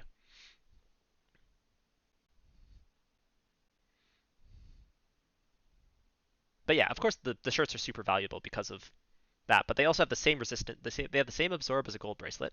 They provide two elemental resistances and they're caster items. So shirts are really good to equip.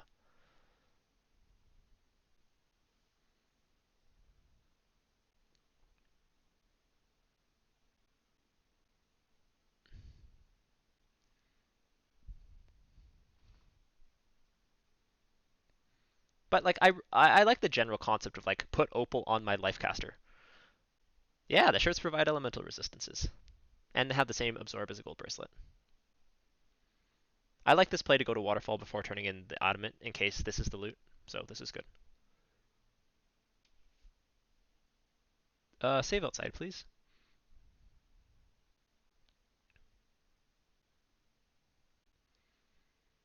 Yep, running is fine here. You're gonna get more than enough levels. Yeah, free gold bracelets with spells and two resistances.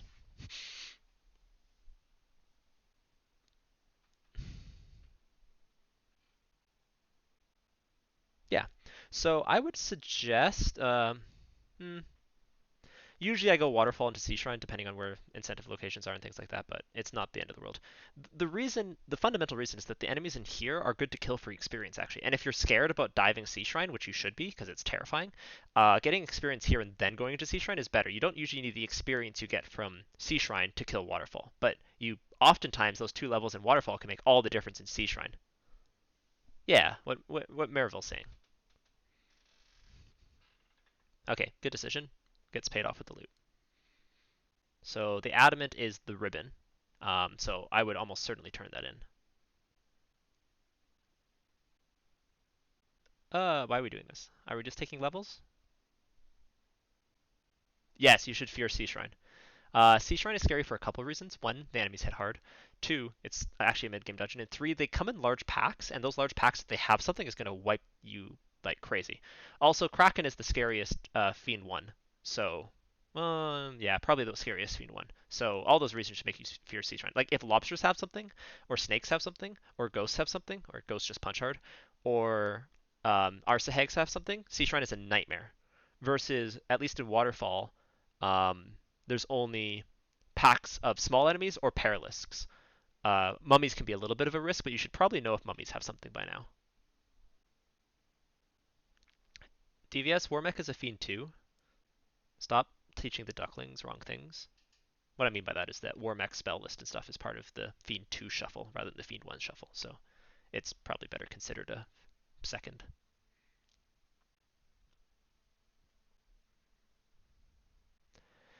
Where are we going? To dwarves, I think.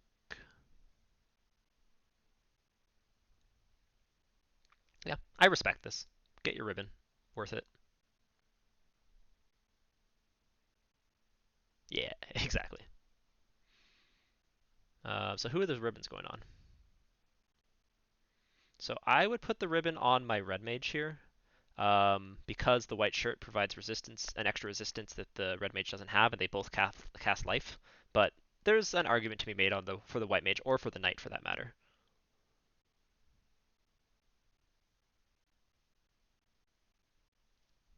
Because the knight doesn't have the dragon armor or the Aegis shield, he has no additional resistances. So you could put it on the knight for the whole time, but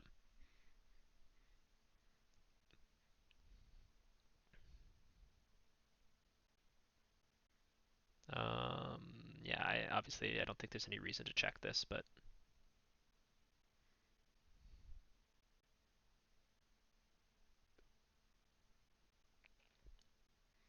I don't know if you know this, but you can dodge the spike tiles if you want by just walking once again in a U. The trap tiles are all in front of them.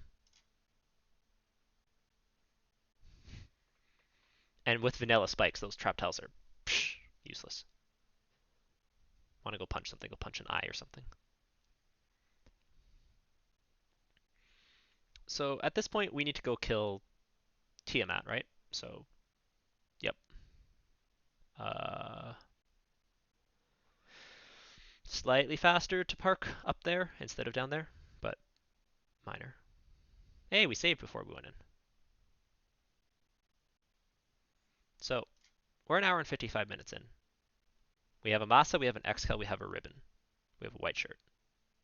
We definitely don't need to be checking boxes, but once again, I would have stopped checking boxes basically the moment the seed landed, so. So, okay, you fear the Mirage Sky, but what item is going to make a difference in Mirage or Sky? Like, what are you looking for? What's your goal? What will make you feel safe?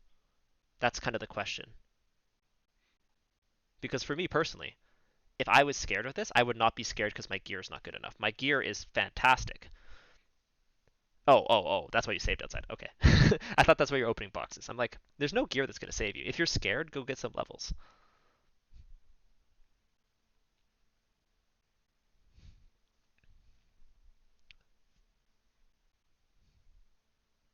Yeah, okay. Once again, I would always warp there, even if you open those boxes. Warp, save, go back in.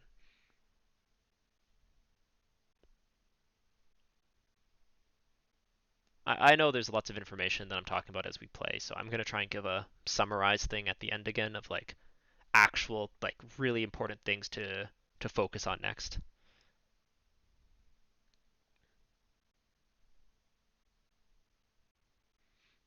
So, and then after that, we're going to do some entrance floor shuffle, and hopefully my voice doesn't give out. I will have to refill my tea.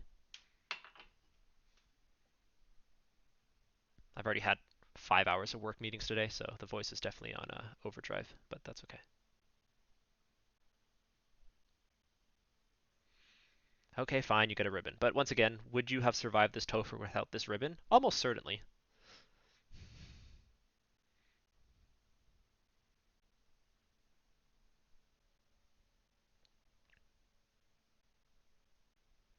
Don't warp on this floor. This floor, it's faster just to walk out and around than it is to warp down. So, good choice. Sun does do more damage than the defense and has higher hit. No, same hit rate, higher damage, higher crit, I think. Ooh, hello. Hey, good decision on Ice 3. You get to see the rare 400 damage plus hit.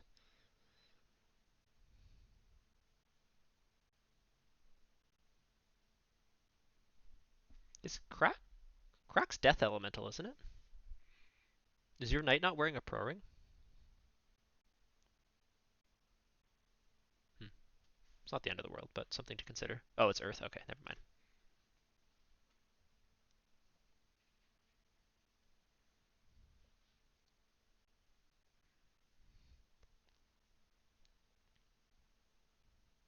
Right, I learned that in like April this year or something like that. I remember having that exact conversation.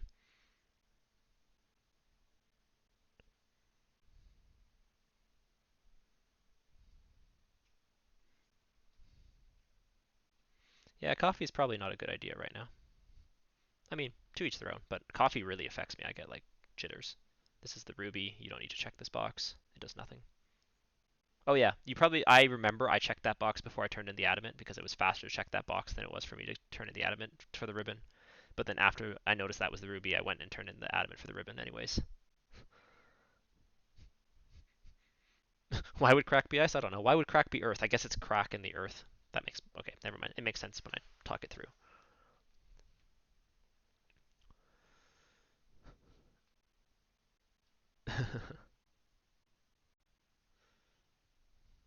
Run, fight.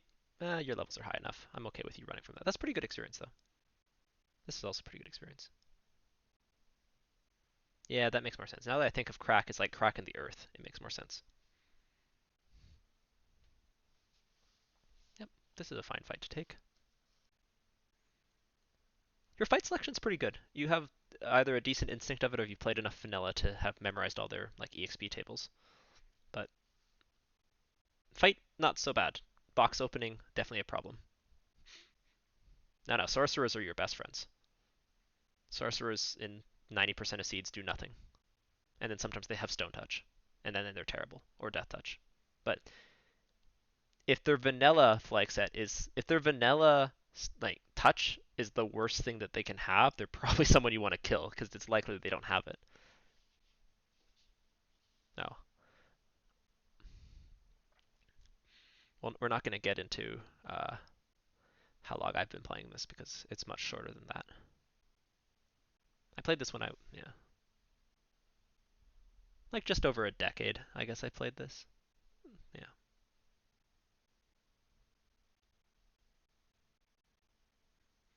I'm young, but I'm not that young, but I'm just young for the Final Fantasy randomizer community. Everyone average is like 10 years older than me.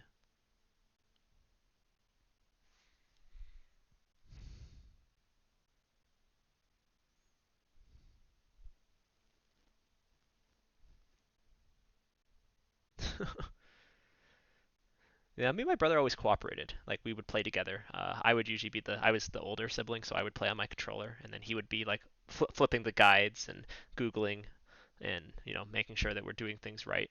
And then I would pass him the controller to buy me 100 heal pots. It was a pretty good system. No, no, no. The real alpha move is using your younger brother for heal pots. I think Titan's is this incentivized? Yeah, it's not. That's what I thought. Okay. Also warp there. Are we going into Topher?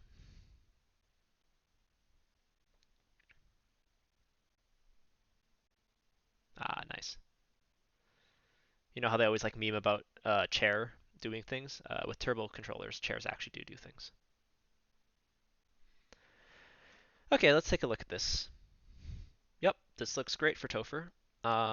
Welcome to auto sort goodness. You don't need to worry about burning off anything. We got loot, we have the key, we have a ribbon, we have a sword, we have all the spells we could ever want. Did you buy life on your knight? Like literally the one reason I would promote for is life on my knight, and I don't know if you got it. Yeah, okay. That's like that is your if you think about it, everything you want this party to do is keep your knight alive. If your knight's alive, you can kill anything, especially with the defense. Um, so having life on your win condition, the one person you need to keep alive, makes it so that he is the only thing that needs to stay alive, and you can get through anything. So life on your knight is like pretty good here. Cure 4 is also huge on your knight if you can get it, but oh okay, yep, that's good. It's good that you're reflecting though. Oh, I guess I should mention. The bottom here, you don't save steps, so you don't want to actually do that. You actually want to like just take the shortest possible route. Like this, just these aren't free steps there, so you actually want to take the upper path. Oops, sorry.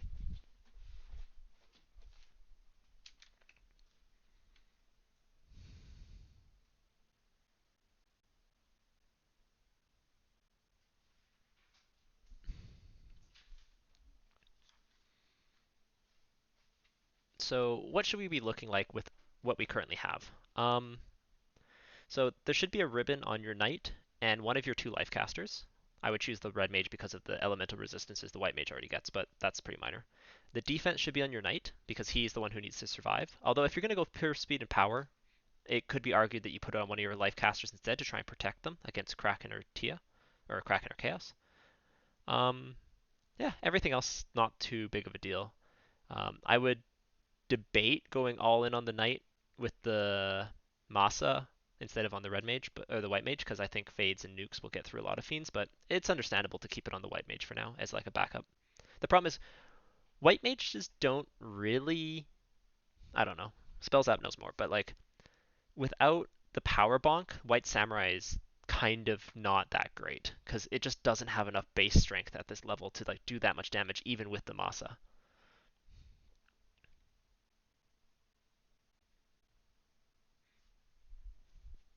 Yeah. So like I would probably just be putting the Masa on my knight and say if my knight dies for whatever reason, I'm going to use fades and nukes and that's going to be my win condition. But yeah. See like if your white mage is casting white shirt and is only there as a backup plan and the scaling's 50 to 150, um yeah. Okay, switching the Masa to knight makes sense on chaos, but I think Kraken's actually the bigger deal in many situations. I mean, this party is so strong. Like it's really hard for you to die. Like things have to be like nuke. Like that's like the loss condition for this, or nuclear, like insta deaths because you have three life casters, or you only have two, but you could have had three life casters. You have two ribbons. Like you have decent levels. You have lots of damage. Like scaling super low, 50 to 150. Um, yeah, like you have numerous layers of safety, and those layers of safety really add up.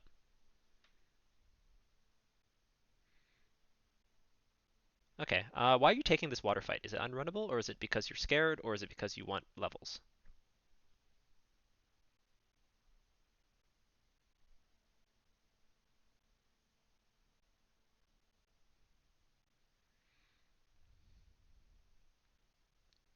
Hey, okay, the one time to use light 3. I agree with that.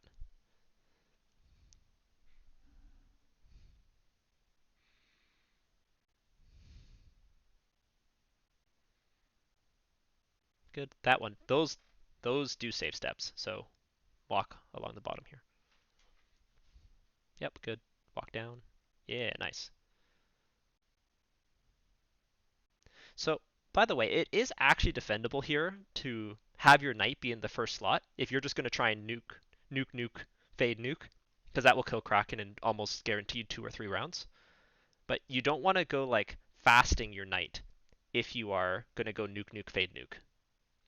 You just want to go fade nuke, and just like be like, I'm going to do spells, and my knight's here to take a punch rather than my knight's here to be my win condition. So like, just think, how am I trying to get through this fight? Um, it's difficult, but just something to consider. This Kraken has a maximum of 1350 HP, so nukes are going to like kind of average 200-ish damage, um, which means if you're casting for a turn, you're averaging 800 damage a turn, which means you're going to kill it in 2 turns with just nukes and fades, almost certainly. So even if one gets punched, then you're looking at 3 rounds. But unless it's like punch your life caster, which is like dead worst case scenario, you can definitely speed and power through this.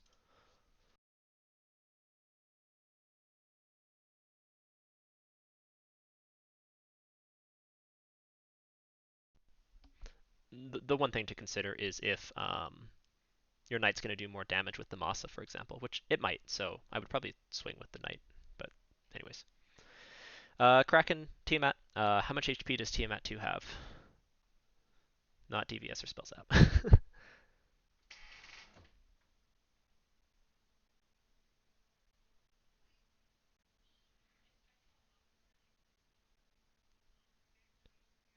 Oh, I always forget to that. Okay, so the fiends once again have 400 to 1100 HP, just 100 per fiend. Lich 1, Lich 2, carry 1, carry 2, Kraken 1, Kraken 2, Tia, Tia 2. So Tiamat has 1100 HP here, maxing out at 1650. Nukes and fades then become a little bit sketchy once you're into like 3 rounds, so I'd be going more fighter here. Probably can't one punch your fighter here, but you don't have cure 4, so Black Mage to the top fighter in either second or third slot, or well, second or like second or below slot probably makes sense. And going more all in on your fighter is probably what I would recommend. But let's see what you do. Yeah, fast. Fade is fine. And do you temper? Oh, did you not buy temper? Because temper was level 1, wasn't it? Temper is really good. If you can get temper, get temper. Yeah, okay. Temper is like huge safety because it makes you go so much faster. And like if your fasted knight has 10 swings of his massa, one temper charge is going to do more damage than nuke. Yeah, it actually works.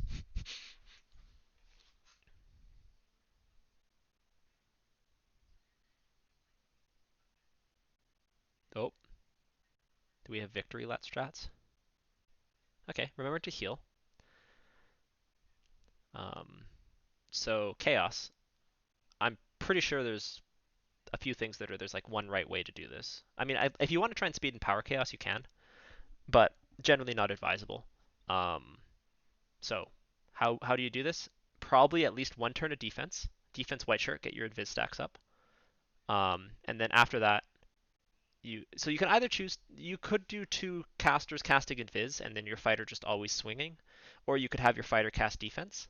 But your fighter should almost certainly have a ribbon, almost certainly have a massa, and almost certainly be in the third or fourth slot. Um, your red mage and your white mage have fairly limited utility, other than getting some evasion casts off because they don't have like cure 4. Um, your red mage and your black mage both have fast and temper and lock, so they can really buff the knight up quite a bit. Heal 3 is valuable here because if you get non-elemental AoE, you might want to keep your whole team alive, but your knights are win conditions, so respect that. Do everything you can to make sure your knight can win, and then go to backups if you need to. So ribbon, defense, um, massa, all on your knight, I think here. Okay, let's see what you do. Let's slow this down.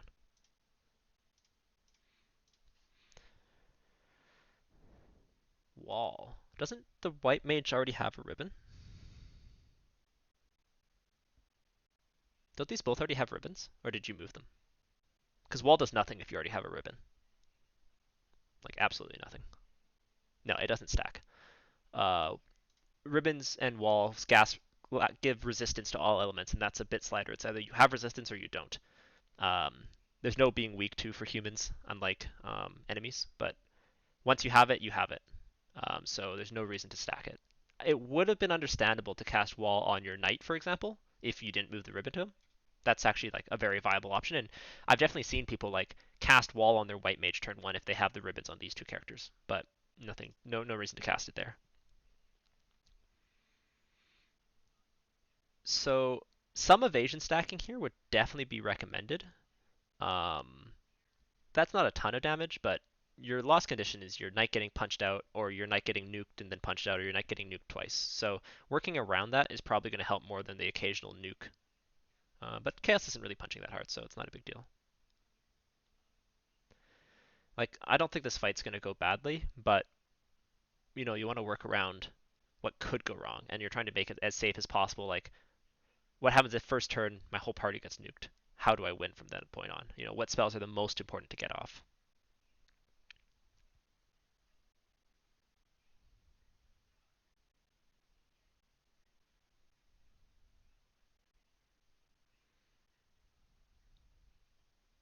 Your menuing's not bad. It's not the fastest in the world, but it's pretty good. This seems that like it's in slow motion after playing at 1.75 speed the whole time. But at least it's not pro Jared.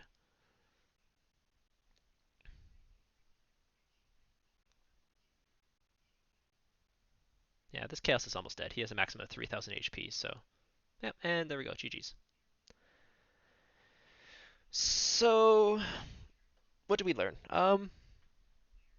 Your game knowledge is very good. You know enemy resistances, you know how spells work, except you still sometimes think spells are broken when they're not, potentially, for like temper. Um, I guess you didn't know that wall didn't stack, but like in general, your game knowledge is very good. Your speed and power, and like your knowing when to push and when to hold back is where you really have a lot of room to improve. And I think that's definitely something big that you can work on. So skipping weapon shops, not opening boxes. You've learned a lot of new uses for warp. I think those three things are really, really valuable for you to work on in your next flag set, and it will make a huge difference, I believe. Um, so yeah, that's kind of what I would conclude for your next run. There's a perfect flag set coming up for you actually. The next Duckling Weekly is going to be spoilers. It's going to be blurst weapons with no loose, but the one thing that's going to be different is that there's going to be elite weapons and armor in the shops. So shopping for weapons actually going to be good because you can buy like masas and defenses. Um, but everything else, about opening boxes, knowing your win conditions, that all is very much going to apply. So yeah, I don't know if you have any questions or anything you want to ask. I'm gonna kind of wrap this up. Then I'm gonna take a quick break. I just need to get some tea, get a little bit of food, and then while I'm getting that already, I'm gonna start the entrance floor section of it for Merville if he's still around.